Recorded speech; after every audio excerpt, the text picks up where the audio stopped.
이 시간 우리에게 주시는 하나님의 말씀은 구약성경 출애굽기 15장 22절부터 27절까지의 말씀입니다.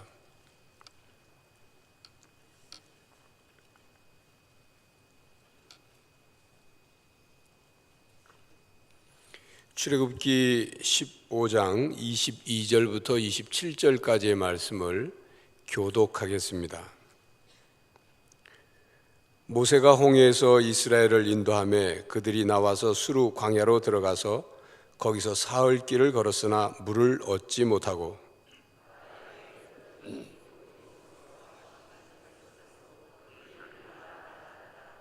백성이 모세에게 원망하여 이르되 우리가 무엇을 마실까 하매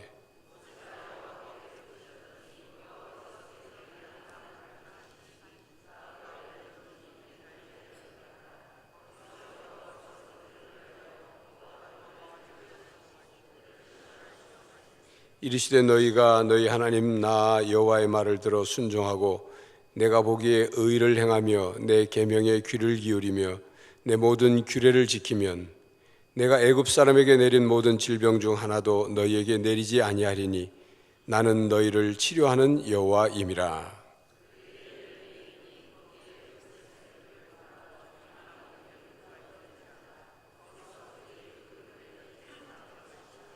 아멘. 오늘 하나님의 은총이 함께 하시기를 기원합니다. 얼마 전에 구정이 지났습니다. 그리고 또 좀 전에는 우리가 새해를 맞이해서 2016년도 1월 1일 출발하는 예배를 여러분 들으셨을 것입니다. 그맘때쯤이 되면 우리 교우들이 하나님 앞에 제일 많이 드린 기도가 있을 거라고 생각됩니다. 다른 것이 아니라 하나님 아버지, 올해도 저의 삶을, 우리 가정의 삶을, 우리 교회를, 우리 나라를 인도하여 주시옵소서 하는 기도였을 것입니다. 하나님, 우리를 인도해 주세요. 여러분들의 삶을, 여러분들의 가는 길을 하나님께서 인도하시기를 진심으로 축복합니다. 문제는 하나님께서 인도하시지 않는 게 문제가 아니라 하나님께서 우리를 인도하시지만 그 하나님의 인도를 어떻게 받아들이는지 우리 편에 언제나 문제가 있습니다. 여러분 믿습니까? 하나님은요, 단 한 번도 우리를 인도하지 않으신 적이 없으십니다. 언제나 우리를 인도하시는 하나님이십니다. 문제는 우리가 그것을 하나님의 인도로 깨닫지 못하거나 응답하지 못하는 게 문제일 따름인 것입니다. 오늘 읽은 말씀에 보면 이스라엘 백성들이 애굽에서 나와서 이제 홍해를 건넜습니다. 그리고는 이제 너무너무 기뻤습니다. 여러분 가만히 생각을 해보세요. 그들이 홍해와 맞닥뜨렸을 때 그 절망감이 얼마나 컸겠나. 뒤에서는 질풍같이 병거 600승을 앞세운 바로 왕의 군대가 추격해오고 양쪽은 막막한 광야 사막이고 앞에는 상상을 못할 넘실대는 바다가 가로막혀 완전히 사면초가가 되었습니다. 어떻게 도망갈 곳이 한 군데도 없는 상황에서 하나님께서는 그 누구도 상상조차 못할 방법으로 바다 가운데 길을 쫙 여셨습니다. 여러분 사실은 거긴 가능성이 제로인 방향이었습니다. 차라리 바로왕 쪽으로 되돌이켜서 회개하는 마음으로 잘못했다고 하면 우두머리들은 좀 죽이고 나머진 살려서 계속 노예로 목숨을 부지할 가능성이 있고, 양쪽으로 도망가면 좀 날랜 동작을 가진 젊은 남자들은 몇 사람쯤은 살아남을지도 모릅니다. 그런데 이 바다 쪽으로는 생존 확률이 제로인 거 아니겠어요? 근데 여러분, 하나님은 인간의 제로 상황을 하나님의 100% 능력으로 놀라운 기적의 현장으로 바꾸셨습니다. 길이 쫙 열린 것입니다. 그리고 그리로 백성들이 들어서게 될 때 그 길을 건너갈 때 그 감동이 어떠했을까 한번 상상을 해보십시오. 8.15 해방을 맞이했을 때 우리 백성들이 뛰쳐나와서 막 부둥켜 안고 눈물로 그러면서 기뻐하면서 춤을 추고 얼마나 기뻐했습니까? 그런데 이들이 그 홍해를 건너서 저쪽 편 언덕에 올라섰고 애굽의 군인들이 따라 들어왔다가 물이 합쳐져 다 멸망하는 모습을 보면서 이제는 애굽의 굴레가 완전히 자기들로부터 떠났음을 이제 깨닫게 되었을 때 얼마나 감격했겠습니까? 여러분, 오늘 읽은 이 15장 그 앞에 1절 이하를 보면 모세와 백성들이 하나님을 찬양하는 내용으로 꽉 차 있습니다. 미리암이 여인들과 함께 소고를 치며 하나님 앞에 나와 춤을 추고 하나님을 찬송했는데 아마 그 찬송은 영원히 끊어지지 않을 중단 없는 찬양일 것이라고 생각을 했겠죠. 너무너무 감사하다. 구원의 하나님을 찬송하라. 그런데 여러분, 참 이상하게도 이제 그 이후에 또 문제가 생깁니다. 오늘 본문 22절을 함께 보십시오. 모세가 홍해에서 이스라엘을 인도했다고 거기 표현되어 있습니다. 그럼 여러분, 이게 모세가 인도한 것일까요? 실제로는 하나님이 인도하신 걸까요? 하나님께서 인도하시는 겁니다. 여러분, 그 증거를 우리가 한 가지 확인해 보기를 원하는데 13장 말씀으로 되돌아가시기를 바랍니다. 13장 20절 말씀입니다. 13장 20절. 그들이 숫곳을 떠나서 광야 끝 에담에 장막을 치니, 이 표현은 이제 광야가 끝이 났다는 뜻이 아니고 이제 본격적으로 광야가 시작된다. 애굽의 고센 땅에 살던 그들이 광야로 접어든다는 의미입니다. 그런데 21절, 여호와께서 어떻게 가십니까? 그들보다 앞에서 가시지 않습니까? 앞에 가시는 게 무엇입니까? 인도하시는 것입니다. 낮에는 구름 기둥으로 그들의 길을 인도하시고, 이렇게 나오죠. 자, 그러니 애굽에서 출발해서 나가는 그들의 모든 길을 인도하신 분은 여호와 하나님이십니다.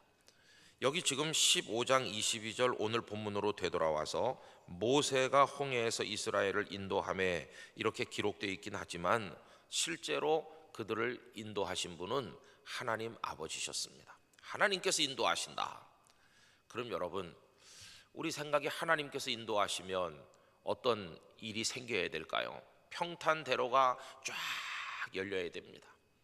높은 산이 가로막아도 안 되고 골짜기가 우리를 힘들게 해도 안 되고 걸어가기 좋은 산책로 같은 길이 쫙 열려야 되는 거 아니겠어요? 조금 가다 보면 생수가 솟아 목을 축이고, 조금 가다 보면 배를 채울 수 있는 곳이 있고, 모든 게 착착착착 이렇게 맞아 들어가야 그게 하나님의 인도하심이라고 우리는 생각하고 있습니다. 그런데 하나님의 인도하심이기는 한데 의심 없이 하나님의 인도하심이라는 걸 알 수 있는데, 우리가 생각하는 것처럼 그 인도하시는 내용이 형통하게 보이거나 평탄하게 보이는 게 아닐 때가 많다는 것입니다. 여러분, 그들이 어디로 들어갔습니까? 오늘 본문 22절을 계속 읽어보면 그들이 나와서 수르 광야로 들어갔다. 여러분, 아마 상상력을 동원해 보세요. 백성들이 홍해 바다에서 구원받은 감격으로 막 기뻐 뛰고 부둥켜 안고 울고 드디어 이제 본격적으로 우린 가나안을 향해 가게 됐어. 애굽의 사슬은 완전히 끊어졌어. 아마 모세가 백성들을 진정시켰겠죠. 여러분 보셨죠? 이분이 바로 우리 하나님 여호와이십니다. 그분이 편팔과 강한 손으로 10가지 재앙을 내려 바로 왕과 그 신하들과 군사들의 손에서 우리를 건지시더니 그 남아있는 그들 모조 우리 눈앞에 다 멸망시키시고 우리를 완전히 구원하셨습니다. 그 여호와 하나님께서 우리 앞에 가십니다. 구름 기둥과 불 기둥으로 우리를 인도하시지 않았습니까? 두려워하지 말고 이제는 추스려서 우리 가나안으로 갑시다. 그러면서 아마 거기서 조금 머무르면서 준비를 했겠죠. 급하게 나오느라고 부실했던 짐도 다시 싸고 꼭꼭 묶고 아이들 먹일 음식도 따로 준비를 하고 그리고 물도 충분히 채워라. 이제는 본격적으로 길을 떠난다 해가지고 준비를 했겠죠. 그때 사람들은 막 기쁨이 넘쳐가지고 서로 대화를 나누면서 흥에 겨워서 덩실덩실 춤을 추면서 드디어 시작될 장도를 앞두고 그 백성들이 준비를 했을 것입니다. 그리고 모세는 축복했을 것입니다. 여호와 하나님, 이제 드디어 우리가 이제 가나안을 향해 갑니다. 우리의 길을 인도하시옵소서. 그러면서 수르 광야로 이제 그들이 출발을 한 것입니다. 저는 그들이 사흘길을 이제 걸었다고 거기 말씀이 되어 있는데 그 사흘길 동안을 어떤 모습으로 갔을까를 저 혼자 생각을 해봤습니다. 여러분 어떤 모습으로 걸어갔을까요? 출발 기도와 함께 첫째 날 드디어 광야를 이제 걸어갑니다. 사람들이 말했을 것입니다. 자네 언제 광야라는 데 가본 적이 있나? 없지. 우린 다 고센 땅에서 살고 그랬는데 언제 망망대해같이 넓은 그 사막을 경험해 봤겠나 하면서도 마음속에 불안함은 없었을 것입니다. 왜냐하면 보지 않았습니까? 어떻게 인도하시고 길을 여시는지를. 그리고 그들의 마음속에 잠재울 수 없는 흥분이 여전했겠죠. 홍해를 건널 때 조용하게 가는 사람은 아무도 없었을 것입니다. 가면서 이봐, 그 홍해 가운데로 건널 때 자넨 기분이 어땠나? 물이 이렇게 벽이 돼 서 있는데 어휴, 나는 그게 합쳐질까 봐 두렵더라고. 이렇게 말하는 사람부터 시작해서 애국 군대가 쫓아올까 겁이 났다는 사람, 그런데 하나님의 불기둥이 그들을 차단해서 들어오지 못하도록 하는 걸 보고 감동받았다는 사람, 별소리 다 하면서 막 갔을 거예요. 하루 종일 아마 기뻐하며 흥분 상태에서 걸어갔을 것 같습니다. 그러다가 이제 둘째 날쯤 되니까 사람들은 이렇게 말하기 시작했죠. 어휴, 광야가 만만치 않네.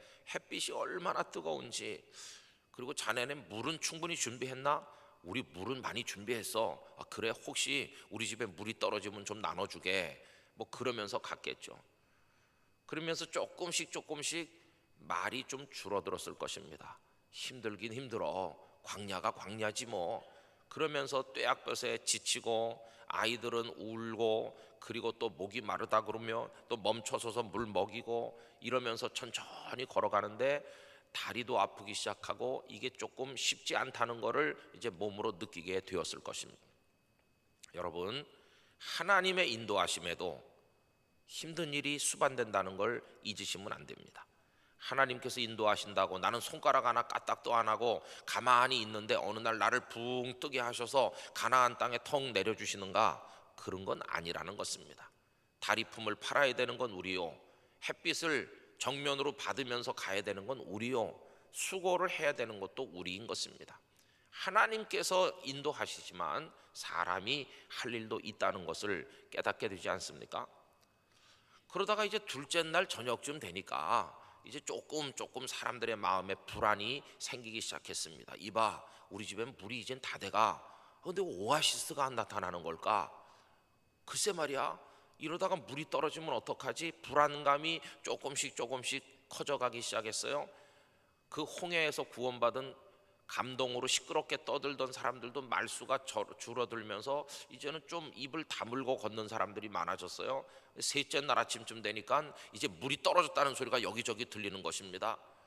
오아시스가 없네. 우리 집은 이미 물이 떨어졌는데 물을 좀 나눠달라고 그래서 나눠주기도 하고 아이에게 한 모금 마시고 그러면서 큰일 났네. 물이 이제 나타나야 될 텐데 햇빛이 장렬하는 대낮이돼도 물이 없고 이 집 저 집 물 떨어진 집이 점점 많아지고 그 다음에는 벌써 홍해바다에 구원받은 감격은 한쪽 구석에 요만큼 남았고 이제는 걱정은 이만큼 커졌고 하나님을 향한 불만이 서서히 고조되면서 이제 그렇게 힘들어 가는 것이죠.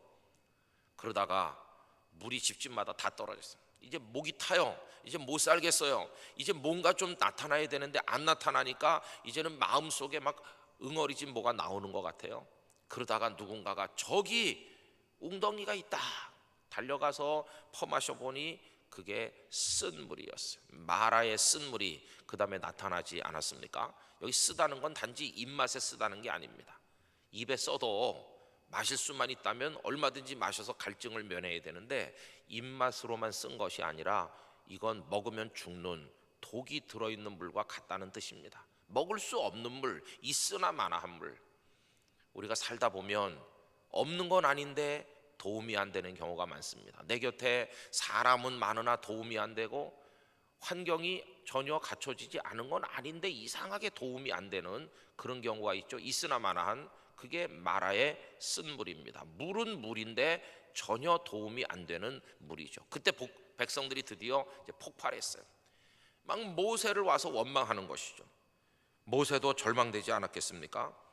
여러분 거기 22절 마라에 이르렀는데 물이 써서 이제 이름을 마라라고 했다고 하면서 24절 백성들이 어떻게 폭발했습니까? 모세에게 원망하여 이르되 우리가 무엇을 마실까? 여러분, 그러면 그 수르 광야를 지금 사흘을 걸었는데요, 그 사흘이 어떤 길이었습니까? 여기서 우리는 중요한 해석의 이야기를 할 수밖에 없어요. 그 사흘길을 두고 그 사흘길의 의미, 그 사흘길을 걸은 것이 어떤 것이었는지를 설명하는 방법이 필요하죠. 두 가지 방법이 있을 것입니다. 하나는 지난 사흘은 고생이 극심한, 아무 의미도 없는, 물 한 방울 얻지 못한 방황의 사흘이었다, 이렇게 해석하는 방법이 있을 것입니다. 사흘 동안 괜히 고생만 했어. 쓸데없이 헤매고 다녔어. 아무 의미가 없는 좀 죽을 고생만 한 시간이었어. 방황이었어. 이렇게 규정짓는 사람이 있을 것이라 하는 겁니다. 여러분, 아닌 게 아니라 햇빛은 뜨겁고 잠자리는 불편하고 물 한 모금 먹고 속이 타고 불만은 점점 고조됐으니까 사흘 동안은 하나님께서 그냥 방치한 것 같은, 자기들끼리 방황한 것 같은 그런 마음이 들기도 했을 것입니다.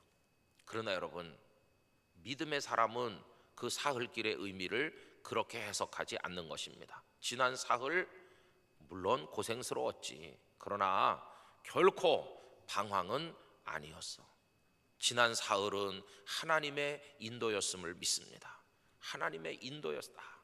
그리고 그 사흘을 걸어간 것이 무의미한 것이 아니라 그 사흘 걸어간 거리만큼 가나안 땅이 가까워진 줄 믿습니다. 지난 사흘은 하나님의 인도였지 결코 방황이 아니었어. 이렇게 해석하는 사람이 있을 거라는 것입니다.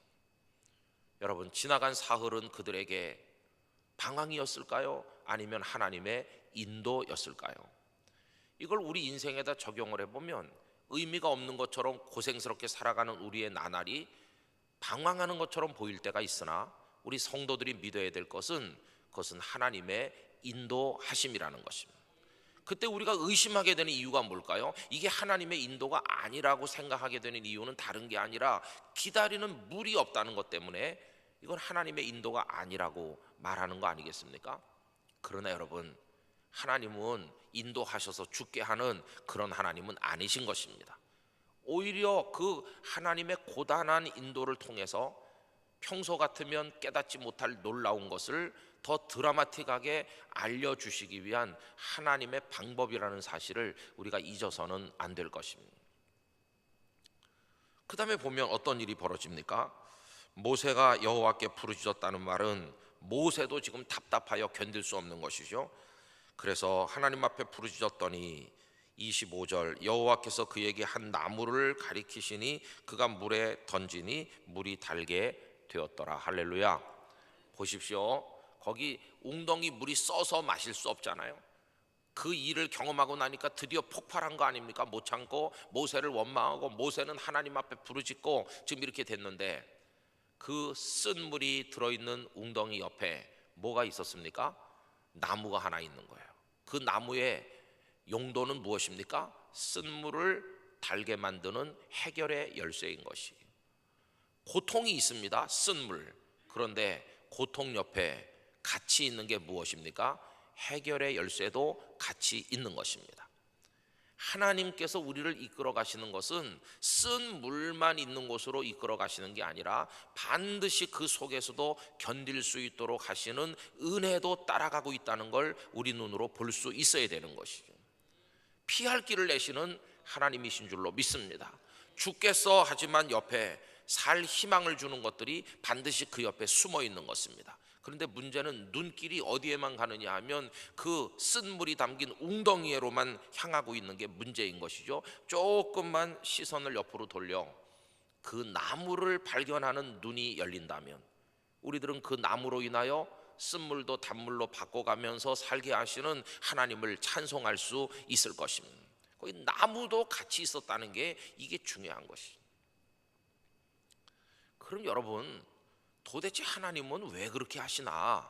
첫째 날 저녁 때쯤에도 오아시스가 하나 나타나고, 둘째 날 제일 뜨거울 때도 수풀이 우거진 오아시스를 만나게 하시고, 그러면 백성들이 계속 찬양하면서 갈 텐데 왜 하나님은 이런 이상한 방법으로 그들을 힘들게 하시나? 이런 질문을 하게 되죠.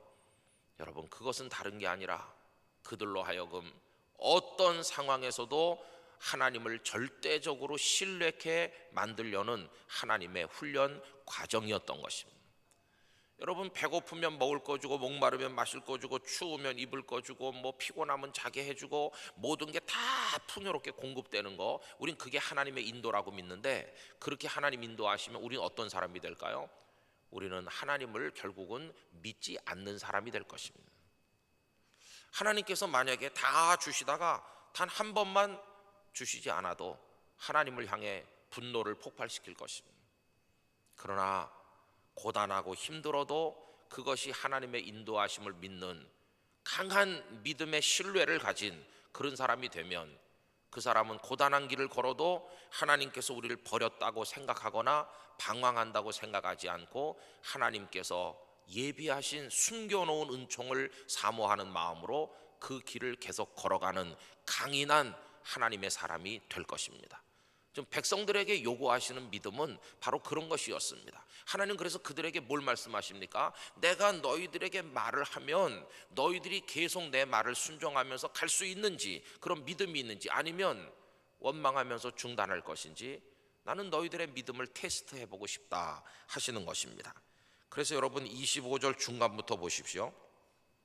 거기서 이렇게 말씀하죠. 이 거기서 속에 담겨있는 숨은 의미가 대단히 크다, 이렇게 생각이 듭니다. 거기서라는 말 속에 뭐가 들어있습니까? 자, 봤지? 쓴 물을 단물 만드시는 하나님이시라는 걸 봤지?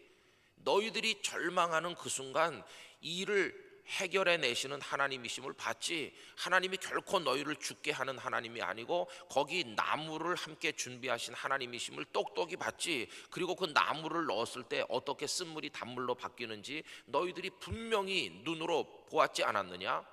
그렇다면 이제는 하나님을 어떤 분으로 생각해야 되느냐?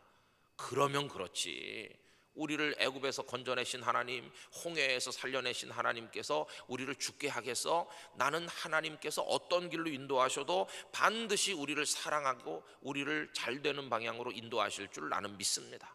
당장은 힘들고 당장은 고단하고 물이 떨어지고 쓴물밖에 없는 것 같아도 하나님은 당신만이 하실 수 있는 오묘한 방법으로 당신의 방식으로 나를 이끌어 가실 줄 믿습니다. 여러분, 답답하다가 해결책이 나타나면요, 무릎을 탁 치면서 그러면 그렇지 이러잖아요. 우리 아이가 예컨대 집을 나갔는데 안 돌아오고 막 몇 날 며칠 다니면 옆집 사람이, 아주머니 대개 자녀가 가출한 게 틀림없어요, 뭐 집안에 문제가 있었습니까? 막 이렇게 마음을 힘들게 할지도 몰라요. 그러나 이 어머니는 아이에 대한 신뢰가 있어요. 우리 애는요 그럴 애가 아니에요, 아마 무슨 사정이 있을 거예요, 이러면서 아이를 신뢰해요. 여러 날 지났어요. 옆에 사람들이 무슨 사단이 난 게 틀림없다고 그래요. 그래도 어머니는 아이를 믿어요. 우리 애는 절대 그럴 애가 아니라고. 그런데 며칠 후에 그 아이가 돌아왔는데 아주 어려운 지경에 떨어진 친구를 돕다가 왔다, 이렇게 말한다면, 그게 사실로 밝혀진다면 어머니가 뭐라고 하겠습니까? 그러면 그렇지, 내 아들이 누군데 하면서 아들에 대한 신뢰가 깊어지지 않겠어요? 여러분, 하나님께 대해서도 비슷해요. 다른 사람들은 너의 하나님이 어디 있느냐? 하나님이 너를 인도하는데 왜 물 없는 곳으로 인도하냐? 너희 하나님은 능력 있는 하나님이 아니다, 널 사랑하지 않는 게 틀림없어, 하나님은 무능해, 하나님은 널 버렸나 봐, 뭐 별소리 다 하지만 하나님을 향한 절대 신뢰가 있는 성도는 뭐라고 말합니까? 우리 하나님은 그런 분이 아니에요.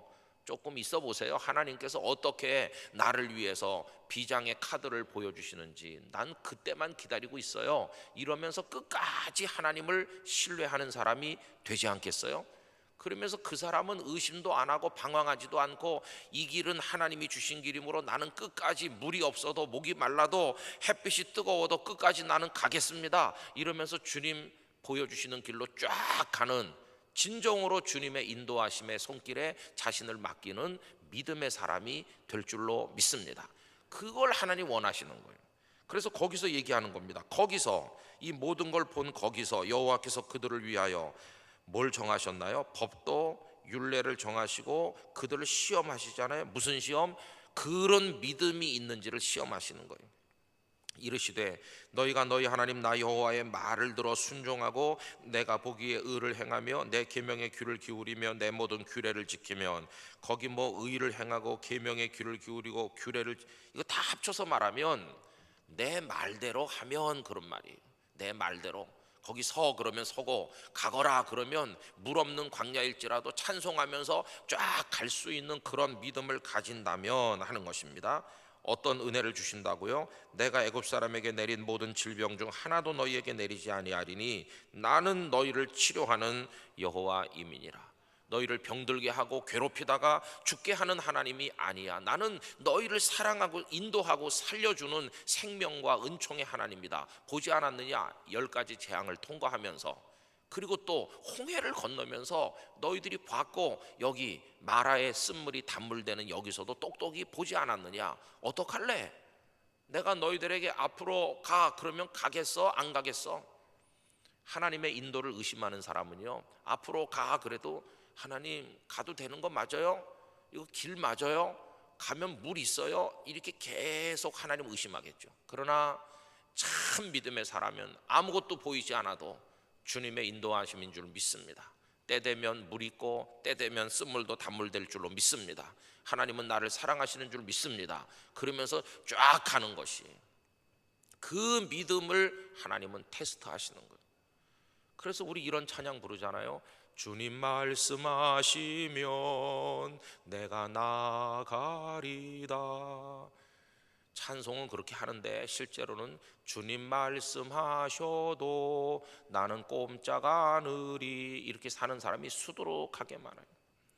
또 주님 뜻이 아니면 내가 멈춰서리다, 이런데 실제로는 주님 말씀하셔도 나는 계속 가리라, 그렇게 사는 사람도 무지하게 많아요. 도대체가 하나님의 말씀에 순종을 안 해요. 왜? 의심스러우니까. 물 있는 거 맞아?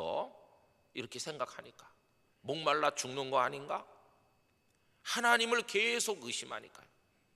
여러분, 하나님의 인도하심이 언제나 평탄대로 내가 생각했던 것보다 더 기름지고 좋은 곳으로 늘 그렇게 펼쳐지는 것처럼 보이지 않는 순간이 올지라도 이것이 주께서 가라 하신 길이면 끝까지 갈 수 있는 믿음의 사람 되시기를 바랍니다. 그걸 하나님께서 원하시는 것입니다. 하나님은요, 반드시 뭔가를 준비하고 계시다니까요. 저는 서울에서 나서 서울에서 학교 다니고 서울에서만 살았습니다. 근데 제가 왜 아침에 일어나서 일본 사람 보이는 거기 살고 있을까요? 그건 정말 하나님의 인도하심이에요. 저는 제가 그런 교회가 있는지 알지 못했습니다. 저는 신대원에 들어가서 기숙사에 살게 됐는데요, 가만히 이렇게 보니까 채플에 아니면 새벽 기도에 나가보면 신학생들이 하는 기도가 거의 비슷해요. 하나님, 저 같은 사람을 선지 동산에 올라오게 해주셔서 감사합니다, 이런 기도로 시작해서 저를 써주세요, 능력을 주세요, 뭐 그런 기도와 함께 그 다음에 어디로 보내시던지 내가 가서 충성하겠다고 막 결의를, 다짐을 불태우는 그런 기도. 제일 많이 부르는 18번 찬송이 뭔지 아세요? 푸른 바다 나서니, 뭐 이거 밤낮 불러댔어요. 저는 지나간 26년 동안 단 한 번도 우리 교회에서 안 불렀습니다. 그 찬송에 담긴 공포를 알기 때문이에요. 여러분, 그거 함부로 부를 찬송이 아니에요. 어디든지 가긴 뻗팅기고 안 가면서 찬송만 우렁차게 부르고 그 하나님을 향해 사기치는 거예요. 존귀 영광 모든 권세 뭐 주님께 드리고 멸시천대 십자가 내 가지고 이러지만은 실제로는 반대로 살잖아요. 반대로. 그러니까 교인들로 하여금 죄를 덜 짓게 만드는 방법은 안 부르게 하는 거예요. 안 부르게. 하나님, 내가 뭐 언제 그런 찬송 불렀어요? 안 불렀어요. 나는. 이러면 좀 덜 미안한데 냅다 불러대고 찬송가 가사처럼 살지 않으면 하나님께서 뭐라고 하시겠어요? 차라리 안 부르는 게 낫다. 근데 하여튼 선배들이 다 기도하기를 뭐 어디든지 간다는 거예요. 그래서 저도 이제 기도를 하나 만들었어요. 하나님, 이제 어딘가 가서 교육 전도사도 하고 뭐도 해야 될 텐데 하나님께서 제일 먼저 오라고 이렇게 연결시켜 주시는 곳에 제가 거기가 어디든지 가겠습니다.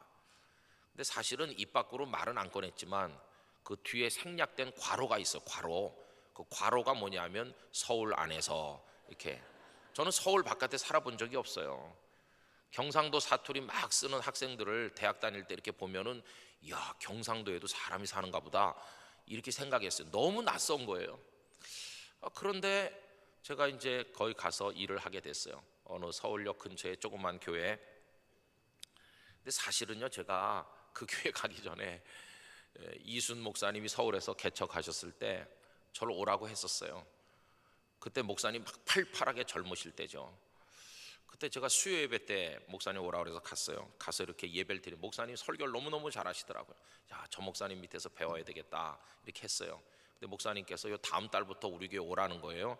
분명히 하나님의 사인이긴 했어요. 근데 제 마음이 불편한 게 하나 있었어요. 가서 보니까 주보에 전도사님 한 분이 벌써 계시더라고요.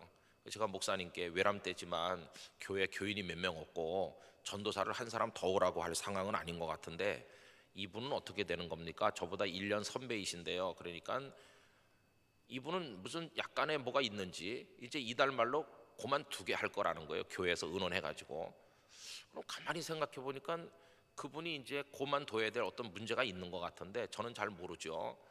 그리고 이제 그분이 나가면 이제 제가 오는 걸로 되는 거예요. 그래서 제가 목사님께 너무너무 죄송하지만 이제 제가 길게 사역을 해야 되는데 첫 번 사역인데 제가 그분을 내보내는 것처럼 하고 대신 들어오는 거는 저는 못하겠습니다. 그분도 계시고 나도 있고 그러면 오겠습니다. 그런데 아마 그때 상황이 그건 아니었던 것 같아요. 더군다나 그분이 기숙사 맞은편 방에 살거든요. 그분이 그 교회인 줄 저는 몰랐더랬어요. 그래가지고 이순 목사님하고 얼굴만 한번 만났어요. 전에 총회에서 만나면 이 목사님 맨날 저보고 우리 교회 오라고 그랬는데 안 온 사람 저보고 늘 그러셨거든요.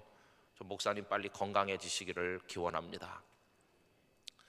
그리고 나서 이제 어느 서울역 앞에 어느 교회 이제 이렇게 순리적으로 가게 됐어요. 거기 가서 교육전도사 그다음에 또 전임전도사 하다가 장가도 안 간 상태에서 목사 안수를 받고 목사가 장가를 안 가고 있으니까 온 교인들의 1번 기도 제목이 돼서 기도한 끝에 눈먼 여자가 나타나 가지고 구제를 받고 거기서 이제 딸 하나를 낳고 아들 하나까지 이제 낳았어요. 그래가지고 부산에 오게 된 겁니다.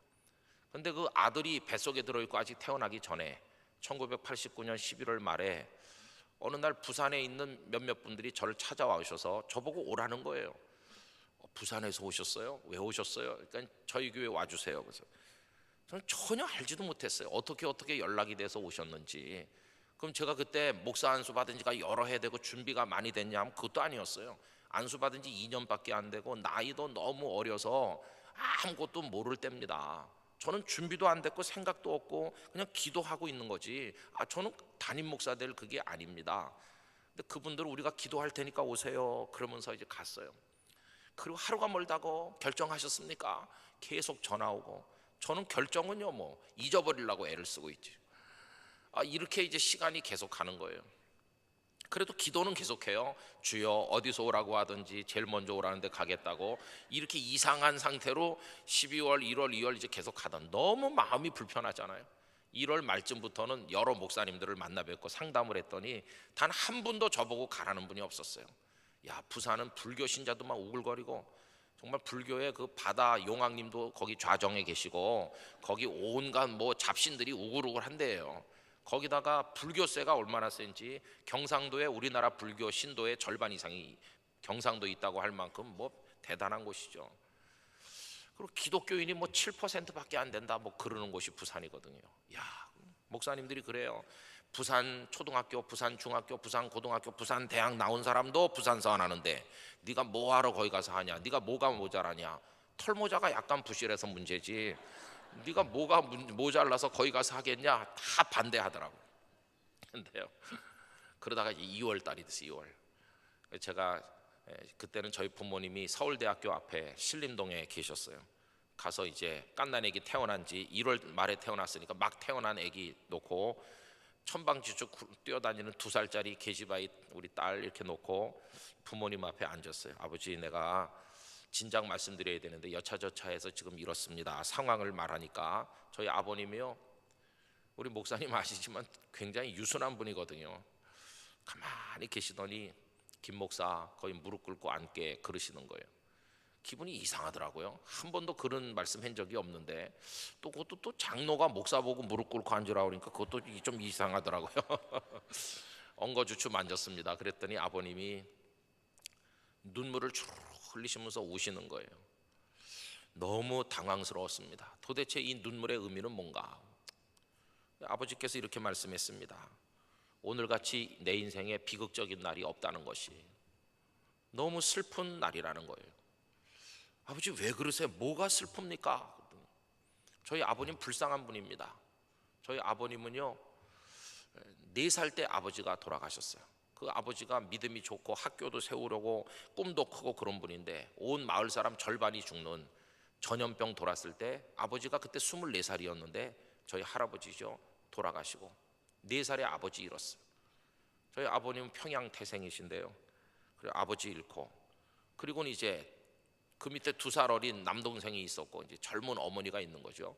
근데 할머니가 그 며느리를 부르더니 내가 나오미가 돼야 되겠다. 너 동생 하나 데리고 작은 녀석 데리고 너 친정에 가 있다가 남자 만나서 다시 새 출발해라. 네가 아직 이제 나이가 20 조금 넘었는데 어떻게 평생을 혼자 살겠니? 4살짜리 저 큰 녀석은 내가 키울 테니까 애기 데리고 가서 너 제가 해라. 이래가지고 그 나오미가 오르바를 보내듯이 보낸 것이에요. 돌아가고 어머니도 없어졌네요. 저희 아버님 어머니도 없어지고 할아버지 할머니 밑에서 이제 크는데 할아버지는요 아주 고지식한 서당 훈장이거든요. 학교는 무슨 학교 갈 필요 없다. 학교 같은데 갈 필요 없고 내 밑에서 천자문 배우고 뭐 그 한문 배우면 된다는 거예요. 한문. 저희 아버님은 친구들이 학교 가는데도 학교 문턱에도 못 가보고 할아버지 밑에서 맨날 한문이나 배우고 명심보감 읽고 그게 전부 다예요. 그러다가 박복하기 이를 데 없어 12살에 할아버지도 돌아가시는 거예요. 뭐 서당 훈장 하니까 아무 재산도 없는데 찢어지게 가난한데 할머니랑 달랑 둘만 남았죠. 12살에 저희 아버지는 할머니를 부양해야 될 가장이 된 겁니다. 그리고 온 마을에 허드렛 일 머슴살이 비슷한 거 다 하면서 돈을 모아서 할머니 부양하고 저희 할머니는 그냥 교회밖에 모르는 분이고 그랬다고 그래요. 그래서 저희 아버님은요 어떻게 해서든지 바단떼기 준비해가지고 먹고 살아야 되겠다. 이래갖고 18살에 논을 조금 샀다가 이렇게 하셨다고 그래요. 그러니까 옆에서 보던 사람들이 저 젊은이가 자기 마누라 굶겨 죽이진 않겠다. 이래가지고 사람을 하나 소개해서 장가를 드셨고요. 그때 결혼 다 일찍 할 때니까 그래서 저희 아버님이 딸 4과 아들 3을 낳고 교회에서 안수집사가 되고 그때 30대 후반까지 잘 사셨죠. 평생에 제일 행복했던 때는 그때였다고 합니다. 그러다가 이 땅에 전쟁이 일어났죠. 그러면서 그때 가족들은 평양 시내에 있고 아버님은 조금 외곽에 있었는데 중공군이 밀려 들어오면서 일사후퇴를 하게 됐는데 어떤 이웃 사람들이 아버지 보고 젊은 사람 이렇게 어중간한 나이 사람 있으면 죽던지 큰일 나니까 며칠만 잠깐 내려갔다 오자. 이래가지고 작업복 입은 채로 아무 준비도 없이 며칠 내려온 게 완전 생리별로 끝난 것이죠. 그래서 여기 아는 사람 하나도 없고 주머니에 돈 한 푼 없이 내려와서 거기 있는 아내며 7남매를 생각하면서 완전히 신경쇠약이 되고 죽기 직전에 몰리고 죽고 싶은 생각이 하루에도 수십 번 나고 그러면서 떠돌아다니는 거죠. 그래도 그때 저희 아버님을 받아준 것들이 다 교회였다고 합니다. 교회 가서 며칠씩 묵기도 하고 그러다 친척이 있는 전라남도 남원에까지 내려가서 그 집에 같이 있게 됐는데 그 친척 어르신께서 이대로 살면 인생 망쳐서 안 되니까 이미 휴전선은 맡겼고 못 돌아가니까 재혼을 해서 다시 가정을 이루고 마음의 안정을 찾고 살아야지 사람 죽겠다고 그래가지고 강원도 철원이 고향인 피난 내려온 처녀를 하나 이렇게 누가 중매해가지고 저희 아버님이 2번째 결혼을 했죠. 그래서 서울로 올라와서 명동성당 근처에 살았습니다.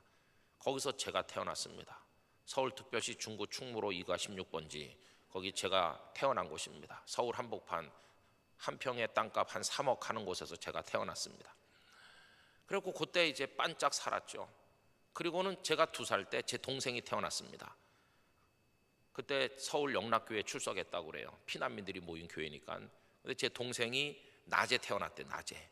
그런데 그때는 병원에서 낳는 걸 잘 모르고 다 집에서 낳을 때인데 낮에 제 동생을 낳은 어머니가 저녁 때 세상을 떠났습니다. 난산을 해가지고 피 하혈 너무 많이 해서. 저희 아버지 불쌍한 분입니다. 그러니 2살짜리 제가 천방지축 방에서 돌아다니고 낮에 태어난 피덩이가 옆에 누워있고 옆에 죽은 아내의 시신을 놓고 얼마나 기가 찼겠어요. 그리고 이제 교인들이 와서 장례를 해주고 얼마 있으니까 먼 친척이 와서 형님 우리 내외는 어차피 애를 못 낳는데 그 핏덩어리 우리가 난 걸로 해서 우리가 키우겠다고 동생을 데려가 버렸고요.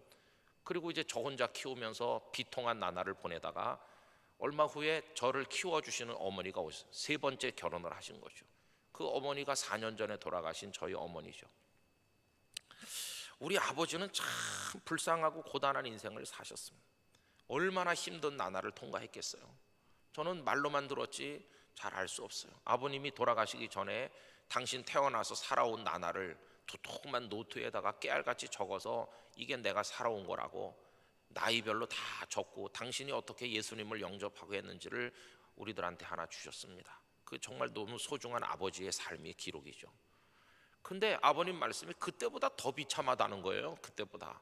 오늘 저녁이 저를 앉혀놓고 제가 이제 이해가 안 돼서 말하니까 나는 그때 6.25 때 죽었어도 벌써 죽었어야 될 사람인데 늘 물어봤다. 하나님 내가 왜 죽지 않고 살아있는 겁니까? 뭐 때문에 살아야 되는 겁니까? 그러다가 네가 태어났을 때 이 녀석 하나를 하나님의 사람 만들라고 하나님은 나를 살려두시나 보다. 이 목숨을 부지하게 하시는 것은 이 아들 하나를 목회자 만들라고 하나님이 내게 삶을 주셨나 보다. 너는 내 삶의 목적이라는 거예요. 그런데 그 아들이 목사가 돼서 기뻐했더니 이렇게 형편없는 목사가 됐을 줄 몰랐다고 그러면서 우시는 거예요. 제가 아니 내가 뭐가 형편없습니까? 넌 하나님을 안 믿는 목사라고. 제가 하나님을 안 믿다니요. 하나님을 왜 안 믿어요? 그랬더니 너 지나간 몇 년 동안 제일 먼저 오라고 하는데 보여주시면 무조건 간다고 누구한테 기도했어? 누구한테? 그거 하나님 아니냐? 그 대상이? 그걸 하나님을 향해 기도했으면 그리고 하나님이 벌써 사인을 보냈지 않았냐? 거기 성도들이 와서 널 오라고. 그러면 너는 지금 그 교회에 가서 목회를 하고 있어야 될 사람이 왜 아직도 여기서 버티고 앉아서 이 목사님 저 목사님 만나면서 쓸데없는 상담이나 하고 시간을 끌고 있느냐? 너는 하나님을 안 믿는 사람이 틀림없어. 그래서 제가요 많은 얘기를 하면서 부모님은 늙으셨는데 내가 가면 누가 돌봐드리고 어쩌고 이렇게 말했어요. 그랬더니 아버님께서 네가 목사 안수 받는 그날 우리는 집에 돌아와서 우리 2사람이 기도했다. 하나님 오늘 날짜로 우리 집에 아들은 없습니다. 이제 주의 종이 한 사람 있을 뿐이니 하나님 기뻐하시는 대로 쓰시옵소서. 그랬다. 그러니까 너는 이제 내 자식이 아니고 하나님의 종이니까 늙은 부모 핑계 대지 말고 무조건 가라 이렇게 말했어요. 여러분 그날 저는 신대원 3년 내내 배우지 못했던 강의실에서 신학 서적에서 배우지 못했던 걸 학교 문턱에도 안 가보신 아버지에게서 배웠어요. 그게 뭐냐 하면 하나님을 믿는다는 게 뭔지, 정말 하나님을 믿으면 어떻게 행동해야 되는지, 하나님께서 내 말과 규례와 법도대로 지금 너 가라 그러는 건데 그럼 가는 게 그게 믿음 아니겠어요? 하나님을 믿는 사람은 어떻게 응답해야 되는지 그걸 아버지를 통해서 배우는 거예요. 그리고 돌아왔습니다. 담임 목사님께 가야 되겠다고 얘기하고, 그리고는 목사님이 만류했지만 아버지 말씀대로 3월 셋째 주일에 그 교회에 부임을 했습니다. 이제 3월 달 다가오면 만 26년이 채워지고 27년째로 넘어가게 됩니다. 여러분 이게 수루 광야를 향해 가는 것입니다. 그러면 그 부산에 가보니 기독교인도 얼마 없고 불교신자 와글와글하고 전도도 안 되고 부산이 어렵다는 곳인데 왜 나를 그 끄트머리로 집어던지시나 이렇게 생각됐지만 거기가 쓴물밖에 없는 곳인 것처럼 마실 물이 없는 곳인 것처럼 보이지만 하나님은 쓴물도 단물되게 하시고 이 끄트머리에 보면 쓴물을 단물되게 하신 곳으로 끝낸 게 아니라 맨 끝에 뭐가 있습니까? 엘림이란 곳에 이르렀는데 종려나무가 70그루가 있고 물샘이 12개가 있는, 그래서 거기서 그들이 축제를 즐기도록 엘림의 이벤트를 하나님 준비하신 거 아니겠어요?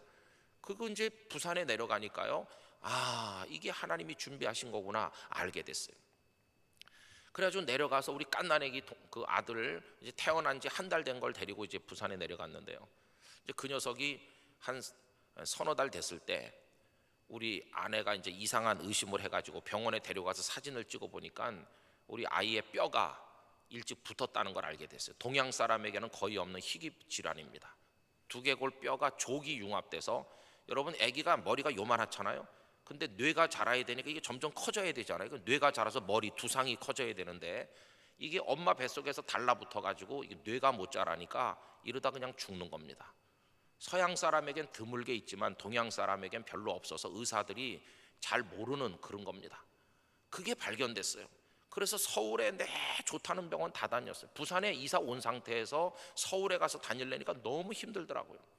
근데 결론은 뭐냐 하면 다 머리를 절레절레 흔들고, 이론적으로는 아이 머리 그 피부를 홀랑 벗겨가지고 뼈를 조각조각 잘라서 철사 같은 걸로 얽어매가지고 머릿속을 비게 만들어서 뇌가 자라기를 기다리는 방법밖에 없는데 그걸 누가 하겠어요? 그 이상한 그거를. 그래서 이제 마지막에 세브란스 병원에 가서 수술을 손재주 좋은 의사를 추천해 주세요. 여러분, 하나님의 예비하심이 나타나는 거예요. 그 사람이 얼마 전에 서울을 떠나서 부산으로 갔다고. 부산으로 우리가 가야 되는 이유가 나타나잖아요. 그게 어느 병원입니까? 그것도 영도에서 제일 가까운 고신대학 부속병원 복음병원에 있다는 거예요. 다리만 넘으면 복음병원인데. 그래서 가서 그분들 만났죠. 만났더니 제 아내가 그분을 잘 아는 거예요. 알고 보니까 아는 얼굴이에요.